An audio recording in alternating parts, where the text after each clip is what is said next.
Hello, everybody, and welcome to another commentary here today on the channel. Today, we are going back to Seattle in 2019 as we are in Washington at CenturyLink Field. And today, we're just doing a freestyle commentary because, quite frankly, there were no full shows for this event. And I want to say, first off, I told all of you we were going to be doing 2 Melbourne shows and possibly even some of the Mexico City ones. Well, first off, Mexico City had 0 on YouTube, so that sucks. And then on top of that, Melbourne had 2 videos that I saw. One of them was filmed with the entire railing in the shot, and the other one was filmed on the far side with too much in it, quite frankly, and it was just way too long of a video for what was actually happening. So, unless something else surfaces from those events, we're not doing them, which sucks because I really wanted to do them and people were asking for them. Let me tell you, it's not my fault. No one recorded them. So, on that note, we are doing Seattle today, which was quite the shift. I was expecting to be doing a 2024 show, and here we are, 5 years in the past, doing yet another 2019 event. And Rosalie Raymer Wildflowers already getting big air as we start off the freestyle competition today. Again, just freestyle. We've got 14 trucks. Wildflower kicking us off. It is 2019, so this is when Wildflower was really pretty much fully developed. This is when Rosalie Raymer had really reached her peak in driving. And I'm just saying she could have gotten better if she kept going. But at this point in her career, she never got much better than this. This is Rosalie Raymer at the height of her career, backing up for the jammer, getting some big air. She's already made 2 jumps. Both of them been good. You can hear the crowd getting nice and loud.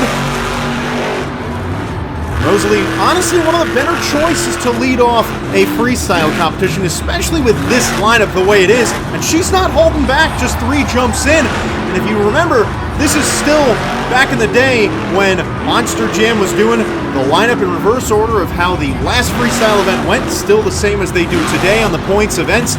So she just finished last in the previous event. That's why she's getting to come out first, but that gives her that opportunity to start off strong. I was really hoping to do those 2024 events today, though. I must say, I was disappointed. I was like, man, now I gotta do an old event. I was really hoping to be seeing, current drivers, especially the Melbourne events, seem to be really awesome. So I wanted to do something, at least a commentary on it, but there was nothing really that I wanted to do. There were no good videos of it. Backflip, first truck out. Oh, she did not land that. And that'll end her freestyle run. I'm going to give you guys my score, which was I'll give a 7.8 on that. As Ryan Disharoon and the Saigon Shaker comes out next. Ryan Disharoon, a man who is a pretty good freestyler, already getting big air. Man, this guy loves his lower thirds, doesn't he? But yeah, back to the 2024 events. There were options for Melbourne. There were 0 for Mexico City, but there were options for Melbourne. Oh my goodness! What in the world? That was huge air! Over she goes, and it's a somersault on the second jump of the run! I don't know if he's going to get to keep going, but that was great. That was huge air. I didn't know those ramps could send you that way, and unfortunately that's the end, so I'm going to have to give him a 5. But that's too bad. Here comes J.R. McNeil and Exterminator coming out 3rd. So again, I've been interrupted when trying to talk about what I'm trying to talk about. There were options for Melbourne, but the problem was I wouldn't have been able to give you the best commentary that I could. And that's just, I'm not going to go out there and provide you with content that I know is not the best it could be. So that's why we're not doing that one event that I could have just cut down, because quite frankly with the face cam wouldn't have worked very well and it would have made for just not the best of events altogether. So that's just the way it is. I did get that Glendale event in there yesterday though, which was very fun. It was a fun event, fun commentary, but I'm looking forward to this weekend's events, the ones that have probably already taken place when this video is aired, because there were couple events going on throughout the weekend.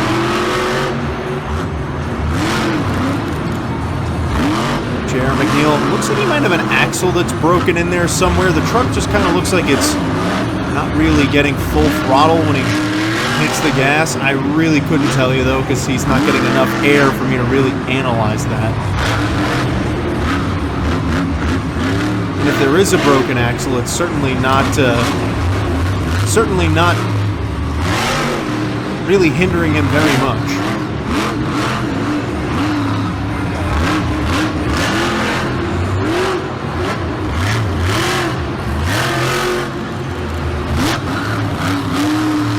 Also not really doing very much though, so there's that. I should have talked about those other events during this run, because then I wouldn't have been cut off by anything, and it would have negated the fact that this freestyle has been, quite frankly, boring. Is he gonna go for the... Nope, that was... Alright. Oh! Eric Swanson and Obsessed starting off his run with a stoppie. I like that. I'm gonna give Jared McNeil a 4. Okay, well, we're only getting highlights of Eric Swanson. I guess he didn't do much at all, but he lands a backflip, so that's fun. And the cool white Obsessed paint job. I loved this paint job. It didn't run very long, but I was a fan. His rear steer's broken, by the way. No control of where that rear steer is going to go. I don't know how to score that, quite frankly, because I only saw 2 moves. Here's Paul Strong and Zombie. This is Zombie Fire. Love the Zombie Fire truck, or the Fire and Ice trucks that came out that year. Nice slap wheelie out of Paul Strong. If I remember right, we already did an event from this tour very recently, actually.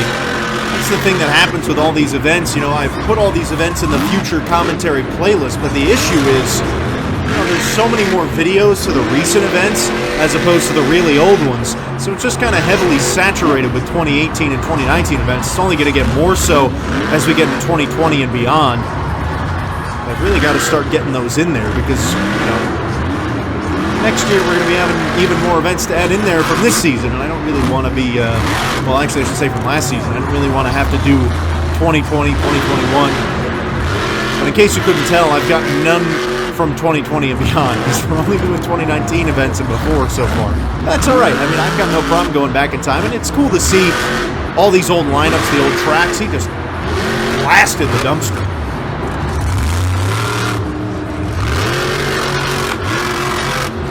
That motor sounds actually horrible right now. This guy's also as zoomed in as he humanly could be. That lens has no more zoomability, and it is really horrible at the moment. Oh my god, he was filming so well for the first 2 trucks. I don't know why he suddenly is giving me an aneurysm, but he is. Again, like I said, he loves his lower thirds too. He keeps reminding you who's driving the truck. I also had a bit of an idea for next year. It's not really an idea. I don't know why I'm really bringing it up because I kind of wanted it to be a surprise for next year, but I'm already this far. I am bringing back the premiering of events starting in 2025, where the events will be premiering on the channel at a specific time as opposed to simply just posting. I think that'll make it more exciting for you guys to be a part of the action, to get involved, you know. That was a very more boring run from Paul Strong. I'm going to give it a 6.1. Here's Wolf's Head. This is Roy Pridgeon driving Wolf's Head. This was that year when Wolf's Head had like 8 different drivers along the course of the tour. Aaron Basil drove it a few times. Kristen Hope drove it a few times, and then Roy Pridgeon tossed his way in there. This Seattle event, I don't remember if this is the first or second year the Monster Jam went to Seattle, but CenturyLink Field became one of the standard homes for Monster Jam in the stadium events. I mentioned it in one of the other commentaries we did on this tour, but I love that Wolf's Head truck so much. I really wish they kept it around. Oh, you know what it was? No, I don't think. I was thinking back to the commentary reaction I did. I think that might have been where we saw this tour, but I don't think it was the tour. I think we just saw Wolf's Head there. Yeah, such a cool truck, such a cool design, and this is the kind of thing the Monster Jam and Monster Trucks need more of. Just neat little designs, and I'm pretty sure, I don't remember if Wolf's Head was like a sponsor or something. All I know is it was cool, I like looking at it, and so did a lot of other people. So, one of the few trucks that left during COVID that I wish never did, because I really enjoyed this truck. And Roy is really not doing anything right now. But again, I mean, I don't want to make it seem like I'm hating on the independents, because I've talked about it so many times on the channel. These guys have to pay for all their parts. They don't want to ruin the truck, especially in an event like this. There's no reason to go out there and destroy the truck. But I think that's the difference between 2019 independents and 2024 independents, where we look at Team Throttle Monster and they're throwing out their guys who are doing backflips in every event. Just a big difference, in a team that's not worrying so much about money, and a team that's just like, why are we going to worry about breaking parts? Here's Candace Jolly, the Monster Mutt Dalmatian. I'm going to give Wolfset a 5.8. Nice air right off the bat from Monster Mutt Dalmatian. That's a nice change of pace in the last 3 or 4 trucks. Really not had any sort of action since Saigon Shaker went out there and sent himself to the sky. I actually completely forgot about that move from Saigon Shaker, but it feels way more recent to me in my brain. I don't know why, but it just, that Saigon Shaker full sky wheelie into the somersault, I remember it happening very, very well. There goes the body, and there it goes entirely, and then, well, the little mouth and hood still in. Nice air. Candace Jolly is not playing around in this run. That's always nice to see someone like Candace Jolly throw down an unexpected freestyle. Whoa! Well, she locked a planetary in the back right when hitting the log, and she's now digging a hole out of the top of that ramp. How did the planetary lock up when she hit that log? I'm not sure I've seen that, but she's just throwing the truck around. Wow, this is one of the best Candace Jolly freestyles I've ever seen. This is great. She's absolutely pinned in that corner there, but not a problem. Not a problem at all.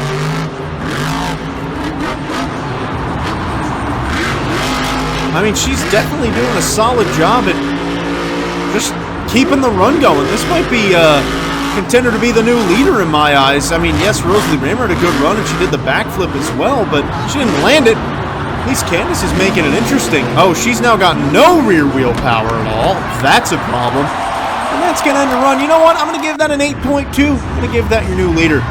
Here's Earthshaker. This is Stephen Thompson. Stephen Thompson, a lot of you might forget, had his fair share of fun freestyles over the course of the 2019 season. He definitely did not just lay down and die out there. He was a guy who could throw down a couple solid runs. Also, I just realized that a lot of you are probably wondering when I will be going back to posting some of those little compilation videos on Fridays. They will be coming. I've been very busy the last couple of weeks.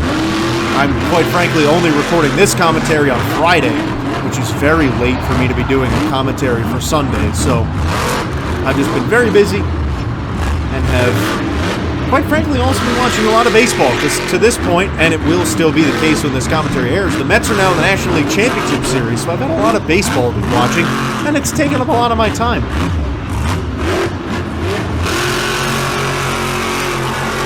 It's so funny, that Earthshaker body that Stephen Thompson always ran seemed like it was never really put on very well, or just was on a lot looser than Tristan England's, because this body came apart so easily. They had to repair this body every single week. It's holding together pretty well here, but you can see the back end just kind of flapping around with every landing. You could say the dump of the dump truck. He's putting together a good run, and if he lands a backflip, I might be tempted to put him in the top spot.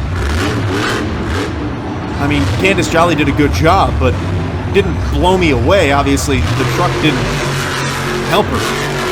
Solid air over the jammer. A little weird landing. That's the problem with those jammers. You really had to clear the pod, or you were going to put yourself in a bit of harm's way.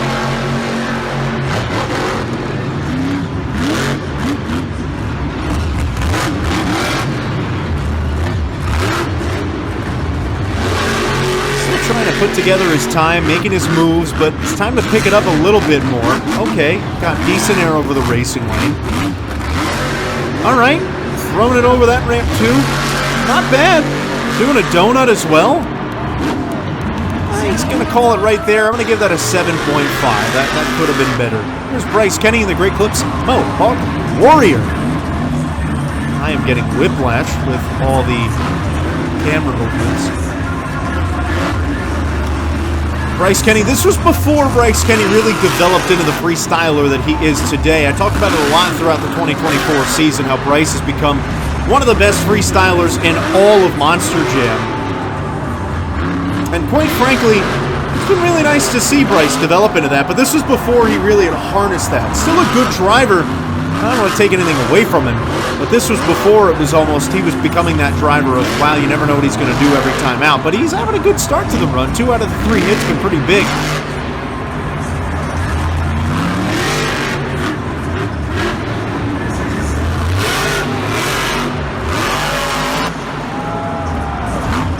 I think the big difference also might have come in confidence for Bryce Kenny. I mean, you never know. I've never gotten to really ask him about it, but I mean, there's been a large change in the way he drives, and I mean, you could see in this freestyle in particular, you could see the potential for greatness in this run. And I think a lot of it also might have been momentum. You know, a lot of this is he's not getting that fast momentum like we see out of him today, but this is still a good run. Throttle rhythm also is very important. He's just kind of going from one jump to the other and not hitting the gas in the air, you know, just little things like that you develop over time. I mean, you have to remember, this is only his 3rd year, this is only his 2nd year driving in stadiums in 2019, so he had still gotten a lot of growing left to do. That back right's going flat, by the way. It's going to be flat here in just a moment. Can't see it anymore, no. Yep, there it goes. Flattening down. Might be able to hit the backflip without it really impacting him much, though. We'll see. I mean, it's definitely going flat. It's going to send him in a different direction. I don't know how impactful it's going to be, but oh, it's very impactful. Yep, that's going to end the run. Oh, he's trying to save it, but that back right being flat is going to hurt him. I'm going to give that, oh man. Do I give that the new leader? Brodozer's coming out next. This is Colt Stevens. I don't know, was that better than Candace Jolly? I'm going to give it an 8.3. I am going to put that just above Candace Jolly. They left him right there in front of the backflip so no one can hit that side. That's awfully helpful. Colt Stevens, the diesel-powered Brodozer truck. Always such a fascinating watch whenever this truck was on the track. And Colt Stevens really had to figure out how to drive this thing properly. That was the difference between Heavy D and Diesel Dave, and then Colt Stevens. Those two guys had no idea what it was like to drive a monster truck until they drove this thing. Whereas Colt Stevens had been used to driving a regular truck. It is so different driving a diesel truck than it is driving the regular Monster Jam trucks, because you have to really let the turbo spool up on the diesel. You have to really hit the gas a lot harder and let it build up more, as a, you know, because there's not that instant reaction like there is in a standard Monster Jam motor. So you have to change the way you drive, and Colt really adapted nicely and became a very good driver of the Brodozer truck. Getting some nice air. Just never was as exciting, because you just, I mean, yeah, you could hear the truck, but there's nothing quite like the sound of the 1,500 horsepower motor. You know, all you hear is just a bunch of whistling. But I will say, it is a spectacle. I mean, for those of us who were able to witness the Brodozer truck in person while it was around, it's pretty cool to say. And right now, nice air right over that racing lane. At the moment, you know, it's still 2024. I wouldn't say you could look back and go, wow, you got to witness the Brodozer truck. Give it 5 or 10 years, and people will be able to look back and go, wow, I got to witness Brodozer. And a lot of people will be pretty cool, think that's pretty cool. I, for one, got to see it a couple times in Glendale, Arizona. I don't know if I ever saw it anywhere else, though. It's on my list. Oh, is he going for the 8-pack? I think he is. No one's landed a backflip today. Colt Stevens got pretty good at hitting these 8-pack backflips. The Brodozer truck, for some reason, was just a little bit better on that 8-pack. Whoa! That revolution was crazy. Third reverse. It's sitting on the tailgate. Oh, he doesn't have any power to flip it over.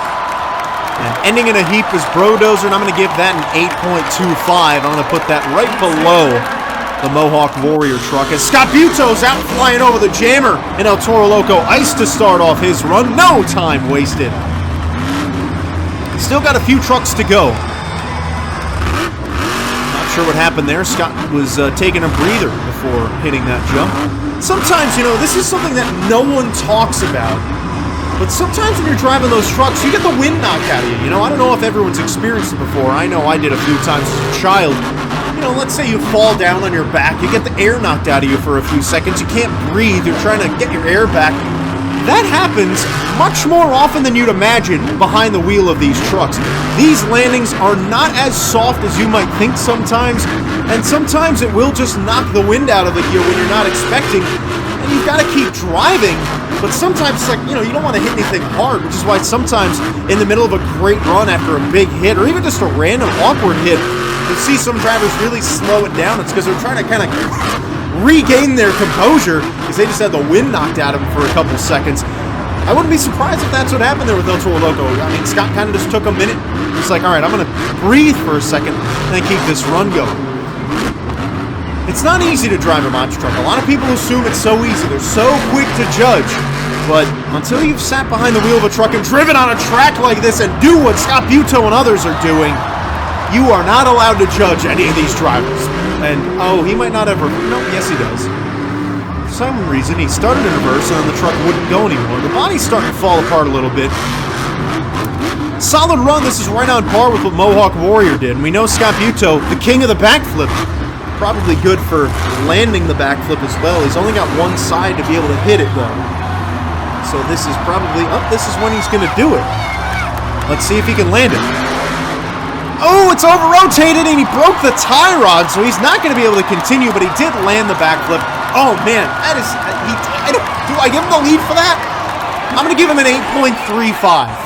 8.35 is my number. It's your new leader for me, but barely. As Neil Elliott and Max D comes out next, one of my favorite freestylers to watch.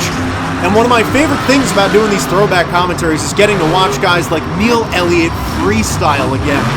As these guys were the pride and joy of Monster Jam Freestyle. Some of my favorite drivers to watch. Love watching this guy drive. And that's the other thing with not doing throwback commentaries in probably 3 years now. You know, Neil Elliott, I wasn't doing throwback commentaries on Neil Elliott much at the time, and he had just recently not been driving. But now that he's no longer driving, it's been 4 years since Neil Elliott's driven a Monster Jam truck. It's made me miss him. I'm like, man, I miss Neil Elliott. I miss watching this guy freestyle because what he can do out there is so special.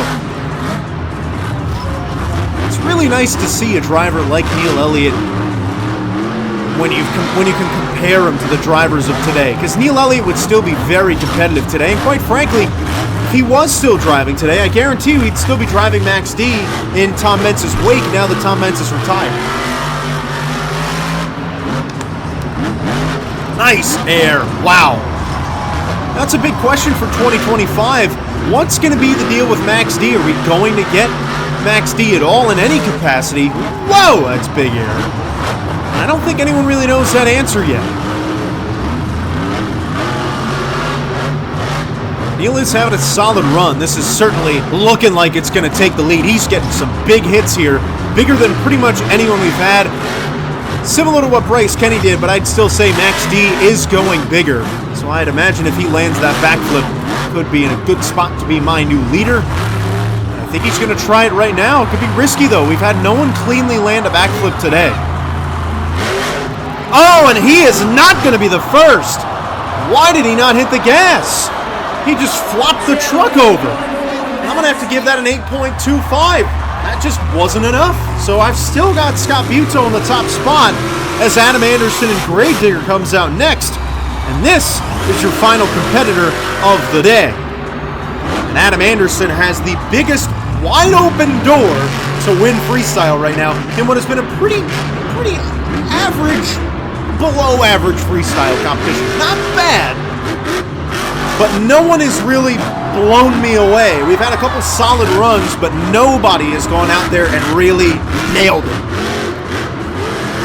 But Adam Anderson, the best candidate to do so out of all 14 of these drivers.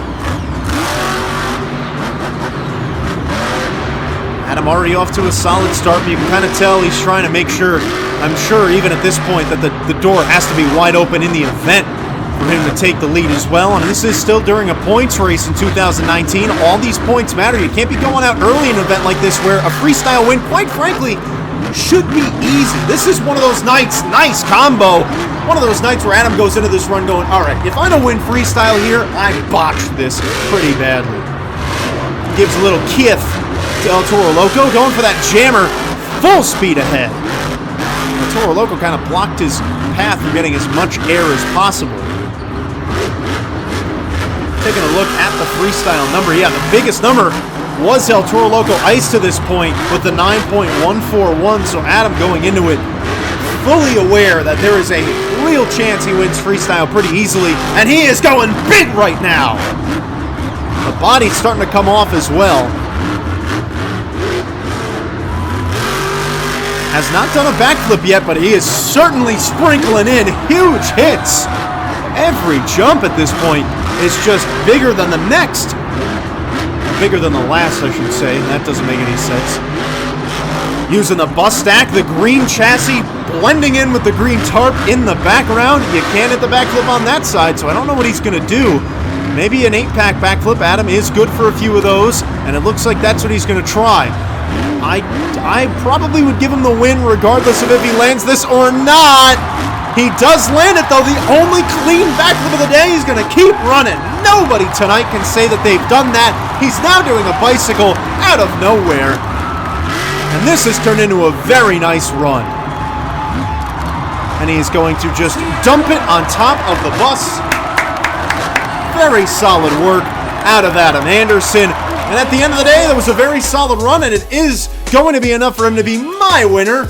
And at the end of the day, Gravedigger living up to the name. He dug everybody else's grave. I'm going to give that a 9.25. Very, very solid. And Adam Anderson sealing the deal here in Seattle. Thank you so much for watching yet another commentary. I had a blast. I hope you did too. We'll see you all in the next one. Oh!